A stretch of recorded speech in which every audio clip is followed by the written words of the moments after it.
topics and opinions expressed in the following show are solely those of the hosts and their guests and not those of W4CY Radio, its employees, or affiliates. We make no recommendations or endorsements for radio show programs, services, or products mentioned on air or on our web. No liability, explicit or implied, shall be extended to W4CY Radio or its employees or affiliates. Any questions or comments should be directed to those show hosts. Thank you for choosing W4CY Radio.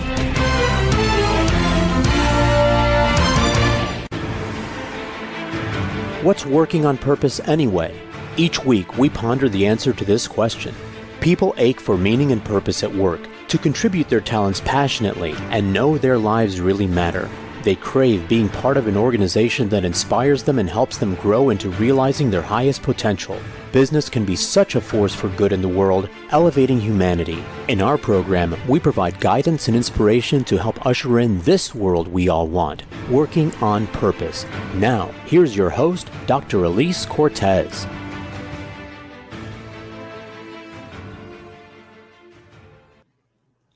Welcome back to the Working on Purpose program. Thanks for tuning in this week. Great to have you. I'm your host, Dr. Alise Cortez, joining you live from Dallas, Texas, home base for me. If we've not met yet and you don't know me, I'm a management consultant and an organizational logotherapist specializing in activating meaning and purpose inside organizations.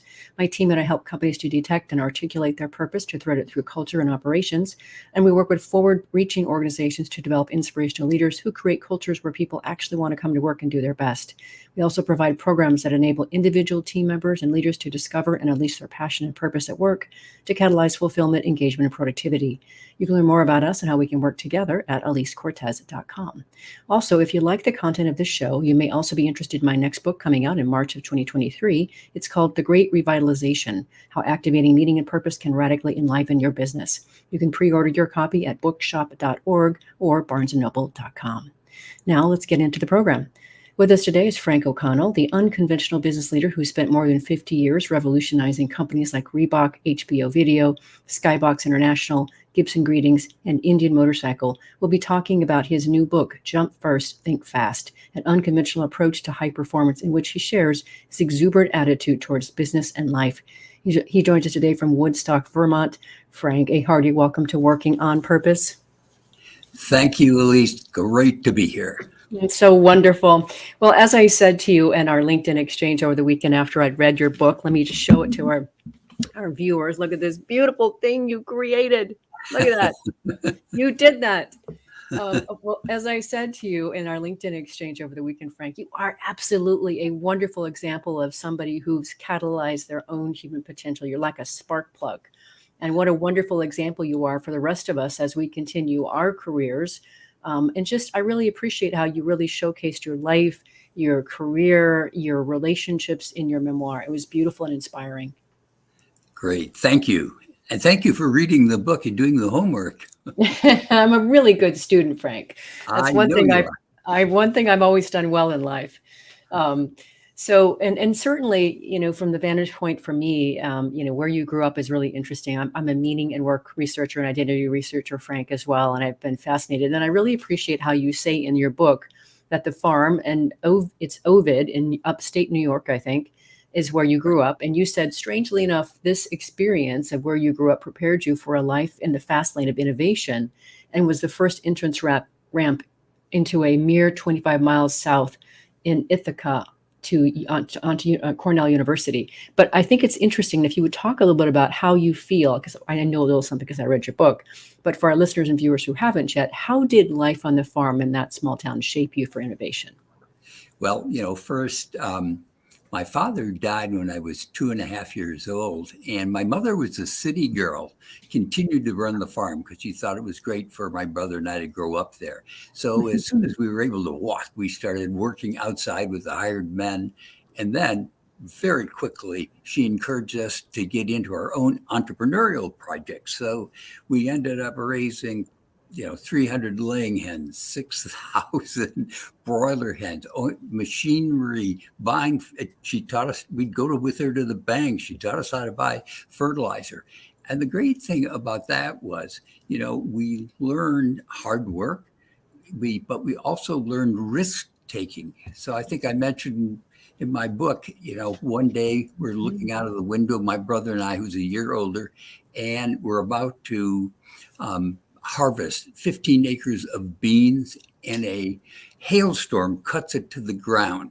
And that, but we learned that nature was, the challenge and to take risks. But it gave us great self-confidence, also, ability to work with people, negotiate, etc. It was such a sound grounding for everything after that, including the 4-H and the FFA, where I learned all the Robert's Rules of Orders and all the stuff I still use in board meetings.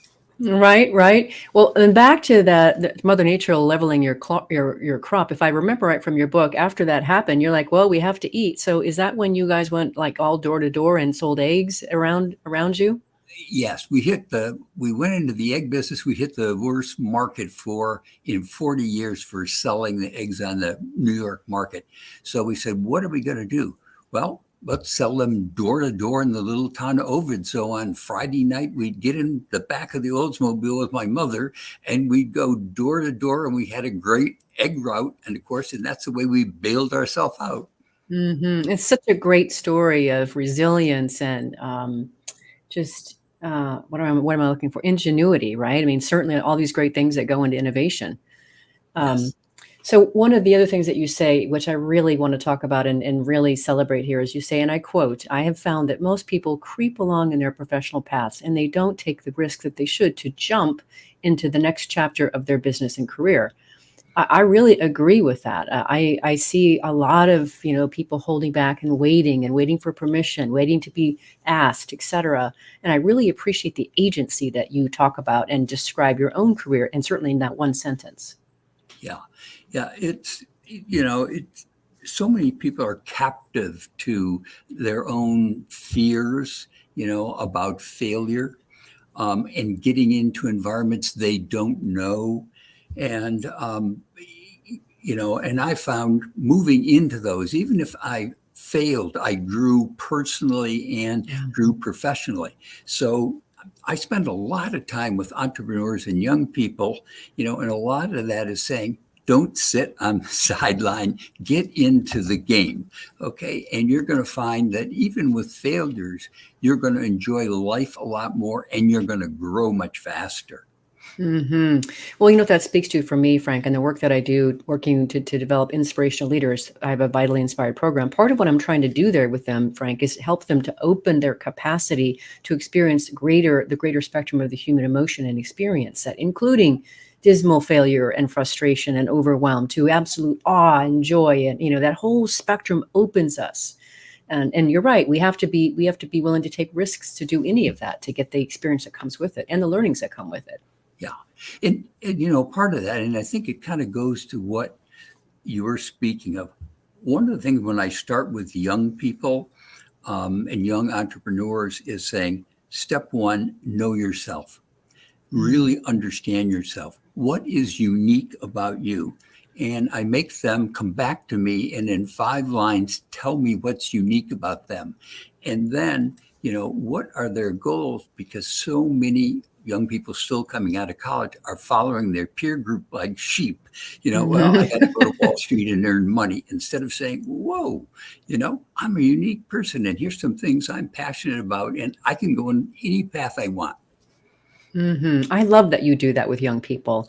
I do that with the work that I do as well. And a lot of times people don't know. They don't realize what makes them unique. So I want to say 2 things about what you said. One, the importance of really, really knowing yourself. I've seen, and I'm sure you have too, Frank, I've seen people who didn't do the work of knowing themselves. And then those big major weaknesses and flaws derailed their career. They didn't realize the shrapnel they were putting out into the world, right? Absolutely correct. And that's one of the reasons, for example, now with every employee we bring in, and no matter what business I'm in, we now do an assessment and determine really, where do they fit, where are their strengths, where are their weaknesses, and are they going to fit into the organization? Because it's exactly true. I keep finding people who need to make career path changes because they're in the wrong career path for their strengths. Right.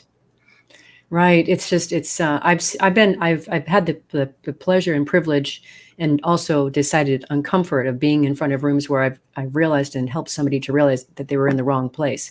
Great that we discovered it. Now, two, you got to go figure out what to do with that. Yes, Right. So exactly. yeah, so this thing of really knowing yourself, it's hard work, right, to really understand yourself. So that's part of the reason I love doing what I do, Frank, because part of what I'm doing is help people to understand themselves and what motivates them, what's meaningful to them, helping them to discover their purpose, align it through that of their organization. And it's critical. Yeah, and I completely agree with you. I say, okay, what you need is you need to get people to help you make that assessment who are really honest with you, about your strengths and your weakness. And sometimes it takes going and getting some professional help, which I'm totally a big advocate of. Yeah, it's very hard to get to where we want to go in life by ourselves, which brings me to the next point that I want you to talk about, and that is your unique way and the importance you assign to a relationship. So I know that whenever you've gone somewhere in your career, you built those strong relationships, and this allowed you networking opportunities. This is. I know that you stayed in touch with that one recruiter for years. Talk to us a little bit about your approach and your view on the importance of relationships and work. Well, yeah, as I mentioned in the book, almost all of the big steps that I took and were from people who knew me, who I had a relationship with, who took a risk on me or encouraged somebody else to take a risk on me. And so, and so those relationships are so important. First, to be happy, Right? just enjoy the relationships, but they also become extremely important, in your career. And I could overcome, I'd go into a job where I didn't realize I was missing some of the major experience and components, but they said, Frank, we've got a good understanding of you and your capabilities and your adaptability. You'll learn it. We'll help you. We're going to take a risk, So that happened to me often, particularly in making big moves. One of the things I tell people when I'm working with different organizations, and certainly when I'm doing individual executive coaching, is you need to develop relationships inside your organization and outside your organization. If you only have them inside, what happens when they ask you to leave? Yeah. Right? Yes, you must maintain your network, and I tell everybody starting in college, that network will be extremely valuable to you as you go through your career. I mean, I still use my Cornell network. If I'm trying to get to somebody, I know if there's somebody in that organization who's from Cornell, they'll talk to me and they'll help Yeah. me. But it's maintaining it throughout your career and keeping expanding it like a kaleidoscope. So. Yeah, and you even talk about how your former boss at Hunt Wesson Foods recommended you to lead the new electronics division at Mattel. That's how that actually happened, right? So Yes, that's a pretty strong connection that opened a pretty fabulous door for you. yes, and I had no experience in electronics, but he knew my skill base, and that's also the way I got to HBO Video was through another person who knew me very well and went to HBO and said, "This is the guy you ought to hire." So We like having those kind of ringing endorsements that send us through doors, don't we? yes, Uh, So another thing that I want to talk about in this last segment here is, you've really created this beautiful life and career for yourself, and I really appreciate how you just really let us into your world, Frank, in the book. And I know that you retired from Parthenon Consulting, you say at age 69. Then you go on to write in your book, you say, I embrace change and am terrified of boredom. I have a consistently positive attitude, no matter what I need. No matter what, I need to keep moving. I can't sit down and watch TV. I am not interested in watching sports and I am bored by them, even though I have been in the business. The same is true for entertainment. While a lot of people in the business are caught up with star power, I always enjoyed the challenge of the business the most. Nothing compares to the thrill of innovating.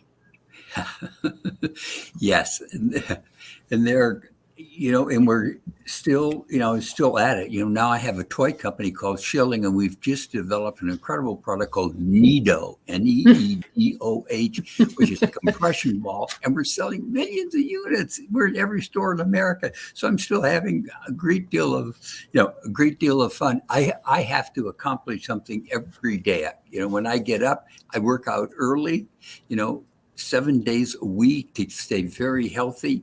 And that gives me very positive energy. And then I get my 5 priorities together for the day, and I've got to accomplish something. Oh, that's wonderful, Frank. So if you heard my introduction, I'm also I'm a meaning of work researcher. I'm a purpose catalyst. I'm also an organizational logotherapist. So logotherapy is all about the notion that recognizes that meaning is our chief concern in life. And what we need is to be able to be of service to other people, to self-transcend ourselves, to be most vital and healthy. So here you are, literally a walking billboard of that too. And also, really caring for the physical vessel that, contains this spirit of yours. Now, I didn't know you're still out playing in the world of business. What are you doing?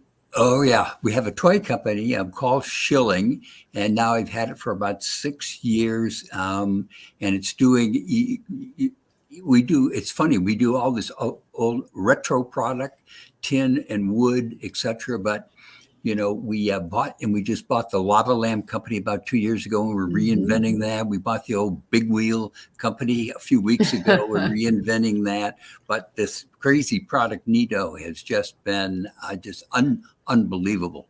So, we're using all the new social media techniques and influencers, but great fun. And of course, for me, it's, once a week I get to spend a couple hours on nothing but product innovation, which I love. I know you do. I read your book. I know you do. And I wanted to so celebrate that. I'm so happy that you're refusing to grow up, and you cling to being a child, and you're playing with toys. I love that, Frank.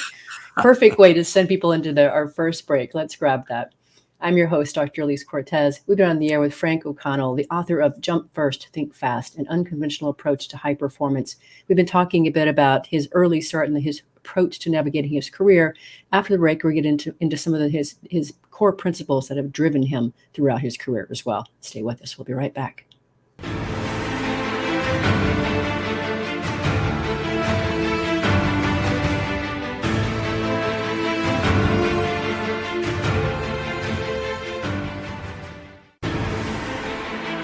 Dr. Alise Cortez is a management consultant specializing in meaning and purpose, an inspirational speaker and author. She helps companies visioneer for greater purpose among stakeholders and develop purpose-inspired leadership and meaning-infused cultures that elevate fulfillment, performance, and commitment within the workforce. To learn more or to invite Alise to speak to your organization, please visit her at alisecortez.com. Let's talk about how to get your employees working on purpose.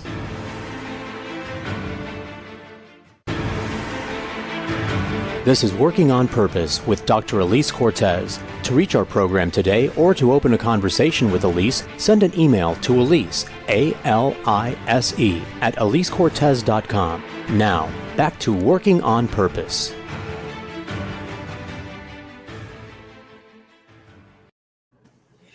Thanks for staying with us. Before we get back to the program, I'd like to invite you to check out my first book, Purpose Ignited, How Inspiring Leaders Ignite Passion and Elevate Cause. It's out on Amazon. I wrote that book to awaken readers to their passion and purpose and start them down the path of becoming an inspirational leader. And I use that content as the basis for my Vitally Inspired Leadership program. So I hope you'll check it out. If you're just joining the program today, my guest is Frank O'Connell, the unconventional business leader who spent more than 50 years revolutionizing companies like Reebok, HBO Video, Skybox International, Gibson Greetings, and Indian Motorcycle. I'm your host, Dr. Alise Cortez. So one of your mantras, and you do talk about this quite a bit in your book, and I really, really embrace this, is you say, know your customer, right? And you say, I quote, you say, few people in marketing or business ever get the opportunity to sell directly to customers. You should always live where the customer touches your product. Yes. And that has been absolutely key for me to stay very grounded and very close to the people that are using and purchasing, my product. That's why everybody used to kid me. I'd go in and I'd take over a new company and I'd say, for the first 30 days, I'm going to do nothing but travel and go to stores and talk to consumers one-on-one till I feel I've got an intuitive feel for the consumer and what's the end benefit of the product that we're, providing them, and what is the positioning in their, in their head. So I've done that. A lot of people in the food business would kid me because I would go to cocktail parties and I would ask the hostess if I could go into the cupboard and look at their brands. Let's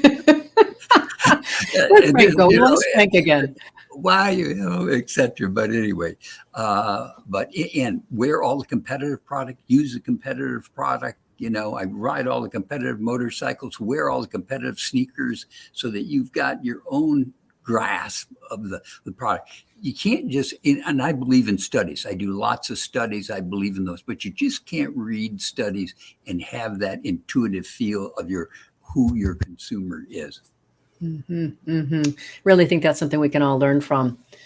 And now I want to spend a little bit of time really talking with you about the way that your creativity, your innovation. And one of the things that you say in your book is you say, I learned that I love and am comfortable with ambiguity and blue sky futuristic thinking. And you say, I found out early on that my point of differentiation was to be able to conceptualize strategic views and articulate them in a fashion that got a wow reaction. But I always made sure my numbers were right as well. So Yes. Tell us more about this blue sky futuristic thinking.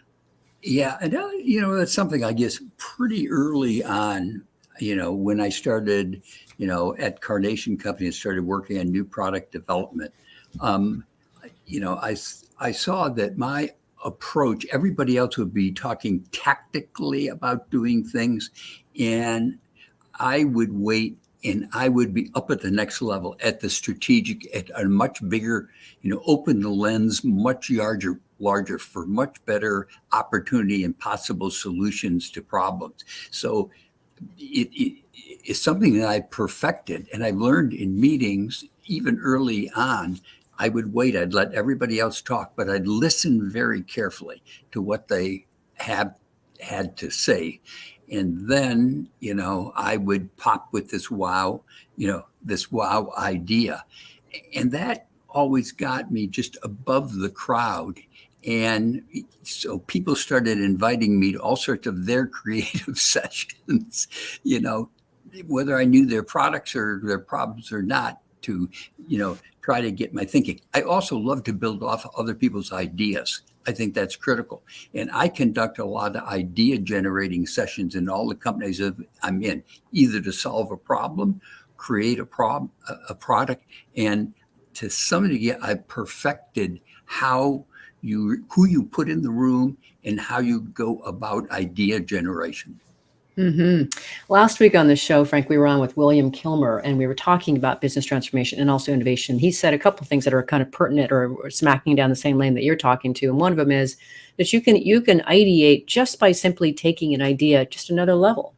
It doesn't have to be like totally, blank slate. Let's just create something magnificent. You can just take something that already exists, take it to a slightly different level. And the other thing that we talked about, which you do masterfully and have made a career out of, is to take your learnings and your perspective from one industry into something totally different, and you can innovate from that new view. And you've done that over and over again. Yes. I like, your first comment, because there is, somebody said, well, we want out of the box thinkers.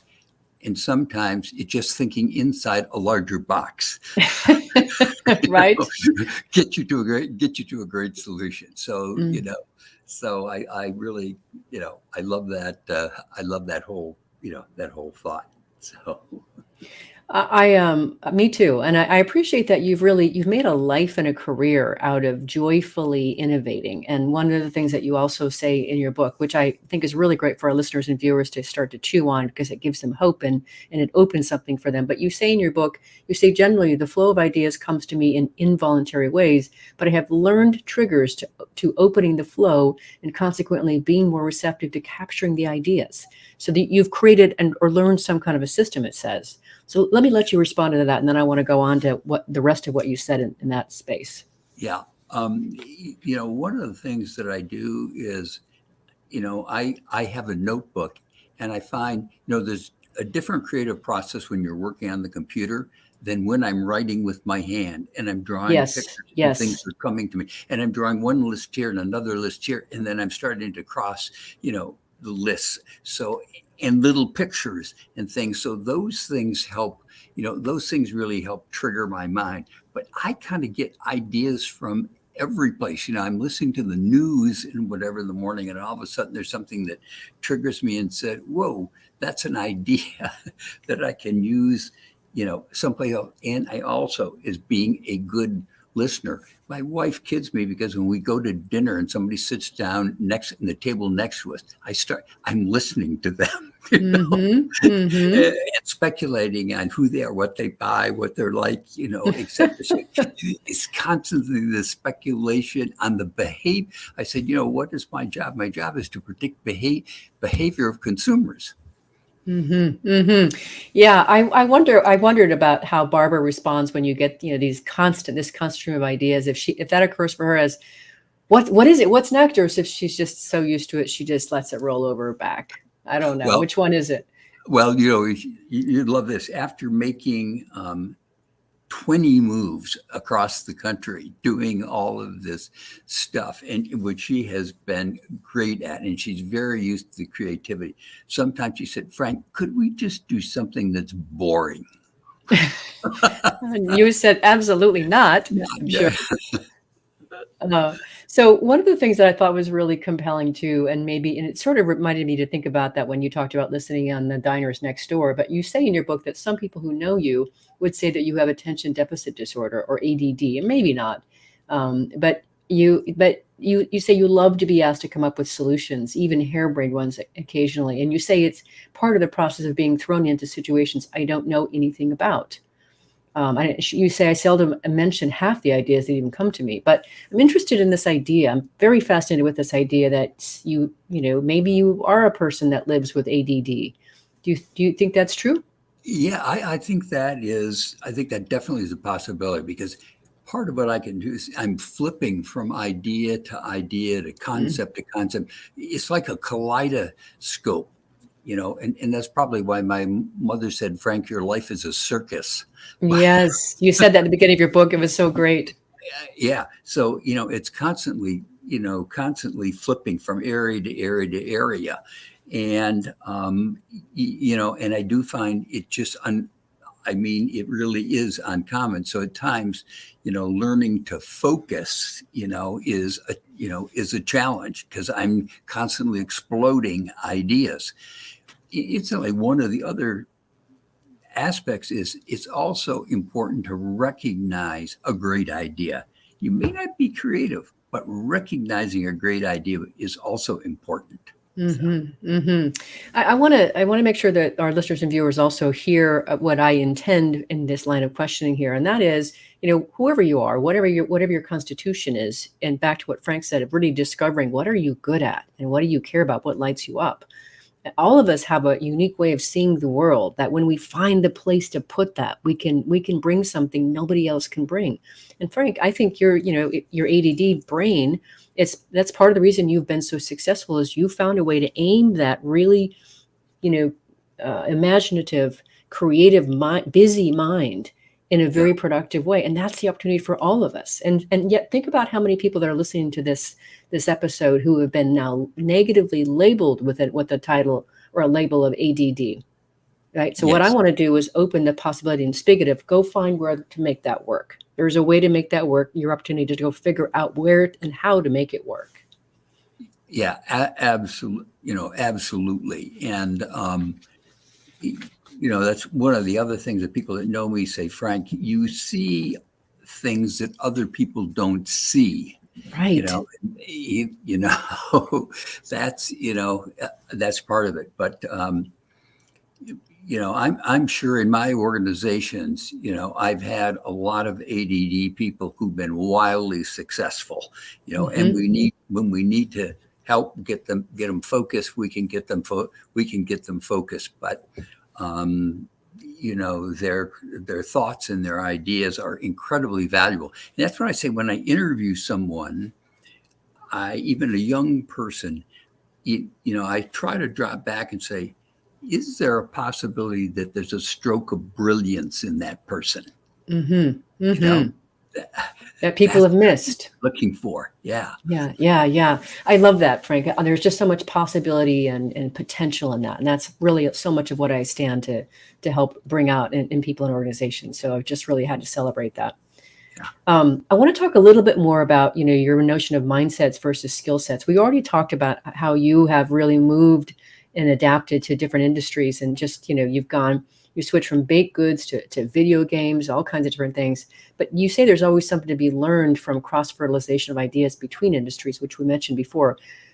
So what I want to get to, because I spent 25 years now in the human capital space developing organizations. And what I see so often, Frank, is leaders and then the recruiters say, well, we can't hire this person because they don't have industry experience. And then they don't ever consider them, and they lose the benefit of that fresh perspective. Oh yeah. I so totally agree with that. And in fact, in some of the businesses I'm in, when somebody comes in with all of this experience, I say to our team, the rear view mirror isn't worth anything in this game. Right. And so we really look for that mindset and adaptability to learn new things, quickly, and open-mindedness. And the other is, the capability. I look for, can they listen? How good are they at listening? Which is also a critical part of that, adaptability. So the world's moving so fast, and the technology and everything else is moving so fast that, if you learn a piece of technology, it's probably going to be obsolete pretty quickly. So you have to be able to move, in a lot of different directions, over your career. So. Agreed. All right, well, let's grab our last break here. I'm your host, Dr. Alise Cortez. We've been on the air with Frank O'Connell, who's the author of Jump First, Think Fast, an unconventional approach to high performance. After the break, we're going to hear some of his experience of turning around Reebok and Indian Motorcycle. Stay with us. We'll be right back.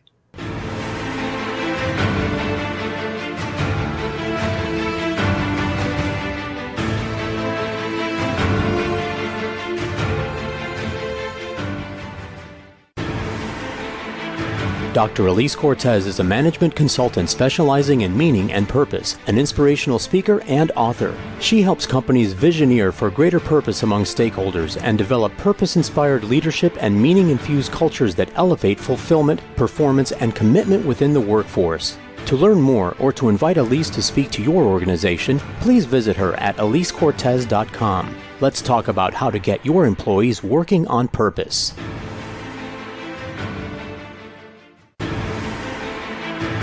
This is Working on Purpose with Dr. Alise Cortez. To reach our program today or to open a conversation with Alise, send an email to Alise, A-L-I-S-E, at alisecortez.com. Now, back to Working on Purpose.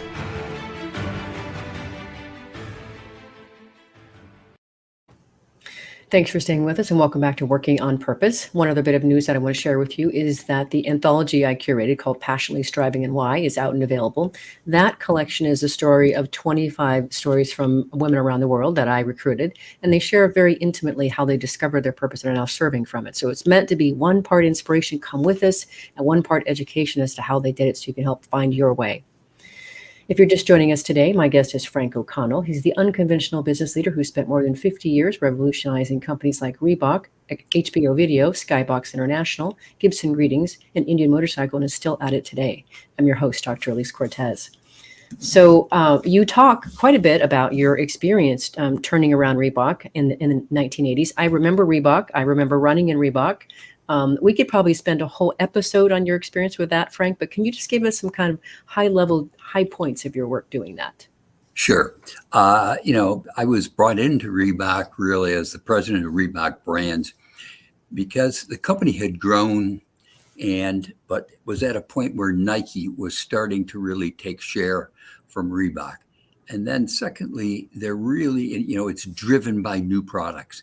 And there really were no new products, in the funnel, and they had a lengthy 3-year development cycle. So my job was to really come in and kind of blow all of that up and to really get very quickly a new product, into the marketplace. And, unfortunately, it's how some of these things happen. One day, a designer came in he had all these tubes and stuff connected to a bladder, whatever, said, "Oh my God, we'll never Yes. make a sneaker out of this." But it triggered my thinking. And so I went back and I wrote a concept sheet about, a shoe with an inflatable bladder. And then you needed outside technology. And that's one of the things that Reebok was not good at. And Newsweek had done an article on the 10 most innovative engineering companies. One of them happened to be in Boston, Design Continuum. I went to them with my concept sheet. They came back in about 2 weeks with basically the pump shoe, the bladder. They had the pump, in the shape of a basketball, in the tongue, etc. Then I put them together with we call them shoe dogs, who know how to make shoes, sent them to the Far East, and then said, "Okay, come back." And basketball shoes are the toughest because, a 200-pounder coming down in a sneaker, you can't have them, breaking ankles. So the product was developed, but then the challenge was, how do we come up with a bold advertising campaign Yes. to introduce it? And I went to our advertising agency, Shia Day. I took a different approach. I had one of my executives work with each one of their offices. I worked with the San Francisco office. And my directive was, I want an advertising campaign that none of your other clients would ever run. And also, we'll never win against Nike on the court. So it can't be, we put the basketball shoe on a court.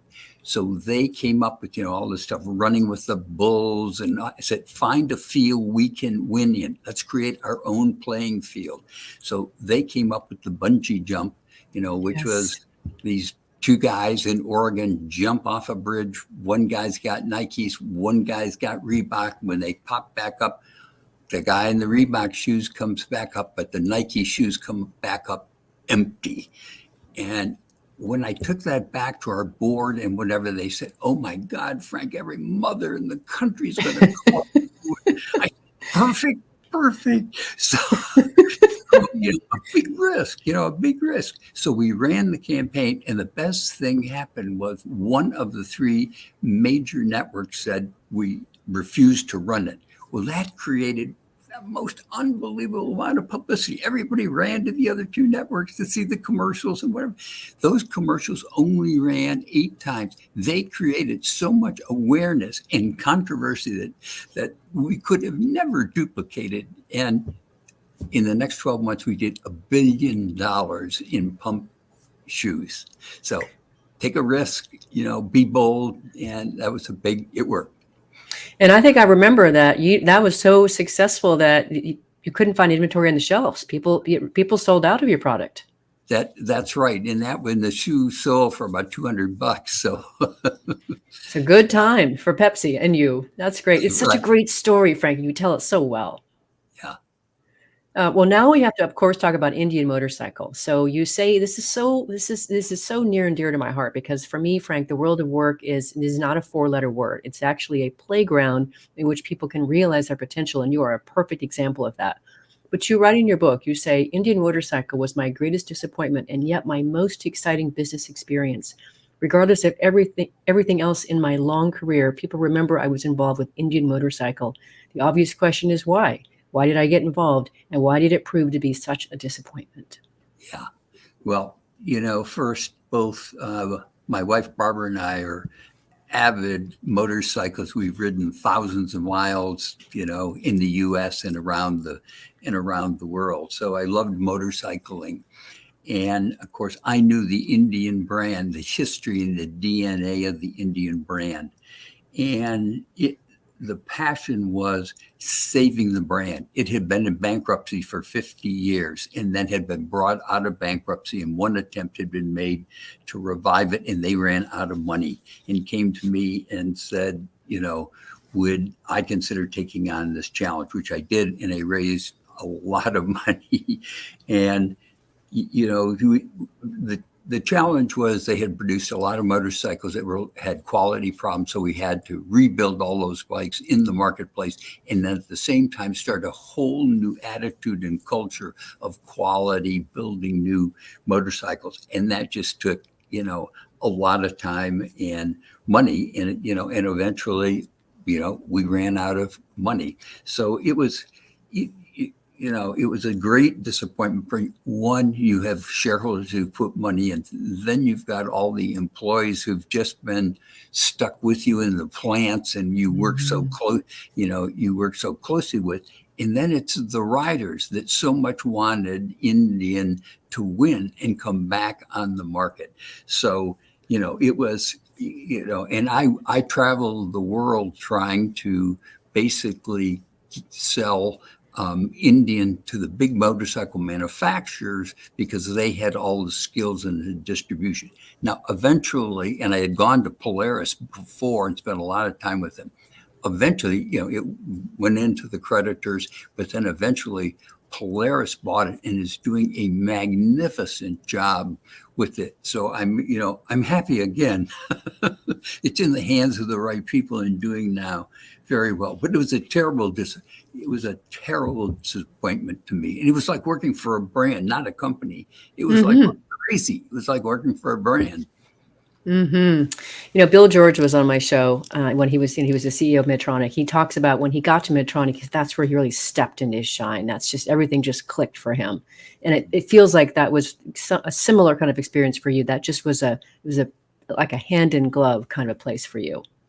Yes, it totally was. I mean, it was interesting. The first time they asked me, would I go out and take a look at the company? So I flew to Gilroy, California, landed there kind of in the evening. And I said, I just want you to give me an Indian and I'm going to ride. I rode it all through the hills and, to get my own experience, and then tried passing an 18-wheeler at about 80 miles an hour and the rear end started to wobble. And I said, oops, quality problems. Yep. But I knew, I'd probably ridden more miles on a bike than about anybody in that plant, So, it was very, very personal. So. And that's how delicious. To me, that's what work should be. It should be very personal like that. And I think that's what you're going to remember this, all the days of your life. That's the beautiful thing about it, right? It's imprinted your soul. Yeah. Totally. Well, then after that, so here's what's interesting. You say in your book, after shaking off the whole Indian experience, then you got a call from a local recruiter, and they were representing a local bakery called King Arthur Flour nearby Norwich, Vermont, looking for a new board member. And so they'd heard about you, and you were interested. They wanted somebody who had consumer products background in the food industry, and you'd also spent 7 years in the baking industry. But you were a great fit. But you were intrigued because the company was an employee stock ownership plan model, Yes. and you said that you were intrigued with this new form of governance. I'd like to hear your perspective on what that experience was like. What did you learn about the ESOP model? Oh, okay. And in the ESOP is where, of course, the employees essentially own the company, and they all have shares in it. And every year the company is valued by an outside firm, so they know what the value of their stock is. But they cannot take their stock out till they retire. But the management group and the board works for the employees. And that to me it is, always named one of the best companies in Vermont to work for. It has incredible work ethic, and it does so much for the community and teaches kids to bake bread and give it to poor families. It does all sorts of things that attract really great employees in a wonderful place to work. So I started, studying ESOPs and went to Washington and better understood that because they also do not pay taxes. But, when I think about it going forward, there are now about 7,000 ESOPs in the United States. And I would love to see more of them because I think it is a great model where employees control the company, they control the culture, they're highly motivated. And I'll tell you, King Arthur has been wildly successful. There are people who worked on the floor of King Arthur in the production and the bakery who Mm-hmm. retired with over $1 million. So I love that. I just love that model when you try to think of what are other than our current, classic shareholder models, et cetera. What are governance models that really give employees a lot more control and motivation, over their work environment? And ESOP is definitely one of them. So, Thank you for sharing that. I don't know a lot about that governance model, but I'm very intrigued. And related on the heels of that, of course, and I had to queue up and hear your perspective on today's increasing focus on stakeholder capitalism, especially given that you grew up in the shareholder focus of time. What's this yeah. stakeholder capitalism in your mind? Well, I think first, let's say that the focus is moving very quickly to stakeholders versus strictly shareholders. And I'm going to tell you why. And it's a tsunami, and I don't think many people, unless you're really in it, even running a public corporation with all the watchdogs, realize how fast that is coming. I say, number one, you can't attract talent, young people, and the best talent unless you really have got a very clear mission, value, purpose, give back, and are really focused on the personal development of the employees. So you're just not going to be able to attract the talent that you need unless you move genuinely, in that direction. The second is shareholders now are investing in those companies. They want to invest in companies that really care about the employees and, where they see the mission and the other contribution they're making beyond strictly making money. So shareholders are starting to really have an impact on where they're investing.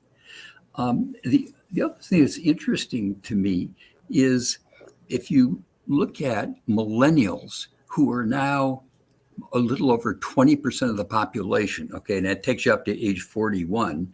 And then if you look at Zs, they're another 20% of the population. That takes you up to 25. Who's going to be running those companies? Right. They're coming, and I'm hiring them. I'm hiring the smartest millennials I can find. They're going to run the company. And believe me, if you're in a company and you've got them, they absolutely have a huge impact when you start a strategic planning exercise and start to decide on what's the mission of the company, what are the values of the company, what's the purpose of the company. They are extremely involved. So they're just naturally, they're going to emerge, running the companies. The other thing that's happening is startups. A lot of young people now are starting companies, and they come to me all of the time, entrepreneurs, as well as the baby boomers now who have built all these small companies, millions of them, are looking to sell them. And who's going to buy them? The millennials. So you got huge entrepreneurial movement underneath all of the larger corporate stuff that's going on. So I see this movement is coming so fast and a wave so big. I'm totally optimistic and, of course, absolutely for it and support it, because I think it's just going to be a much better, happier world with fulfilled employees and people, personal growth, etc. Okay, well, thank you, Frank O'Connell, because you just fully endorsed everything that I stand for in my work. You just did it in that share. That's what I do to help organizations to be able to articulate their purpose, their mission, their vision, their values. And we serve all stakeholders. We develop employees, everything. You did everything. And that's the next book that I'm writing, The Great Revitalization. So thank you for that beautiful summation. I appreciate that. And we've done it. We've come to the end of the show already. It goes so fast. Frank, this show is listened to by people around the world that are out to create a workplace where people actually want to come to work and do their best. We create those inspirational leaders that lead them to their greatness. We do business that betters the world. What would you like to leave them with? Well, heavy dose of optimism and encouragement. I mean, yeah. And I have to always leave with I have one mantra: be Please. fun, have fun. I'm in for that. This kid that's never grown up. I'm riding your train, Frank O'Connell. Thank you so much for penning your beautiful book, for coming onto the show and sharing with us about your wisdom, your experience, your encouragement, your enthusiasm. It is wonderful to know you. Thank you. I've really enjoyed the show. I'm so glad. Listeners, viewers, if you want to learn more about Frank O'Connell or his book, Jump First, Think Fast, go to jumpfirstthinkfast.com. That's simple. Last week, if you missed the live show, you can catch it via recorded podcast. We are on the air with William Kilmer, author of Transformative: Build a Game-Changing Strategy, Retool Your Organization, Innovate to Win. He provides a dearth of strategies to innovate and take your company forward by creating. One of his 4 principles discussed is game-changing innovation is founded on building different and better customer outcomes. Fundamental to transformative success is a focus on developing solutions that deliver a new and unique customer outcome, something that I think Frank would totally love and support. Next week, we'll be on air with Scott Jeffrey Miller talking about his new book, Master Mentors, 30 Transformative Insights from Our Greatest Minds. See you there. And remember that work is an integral and important part of our lives and can be one of the best adventures and means of realizing our potential and making the impact we crave. So let's work on purpose. We hope you've enjoyed this week's program. Be sure to tune into Working on Purpose, featuring your host, Dr. Alise Cortez, each week on W4CY. Together, we'll create a world where business operates conscientiously, leadership inspires impassioned performance, and employees are fulfilled in work that provides the meaning and purpose they crave. See you there. Let's work on purpose.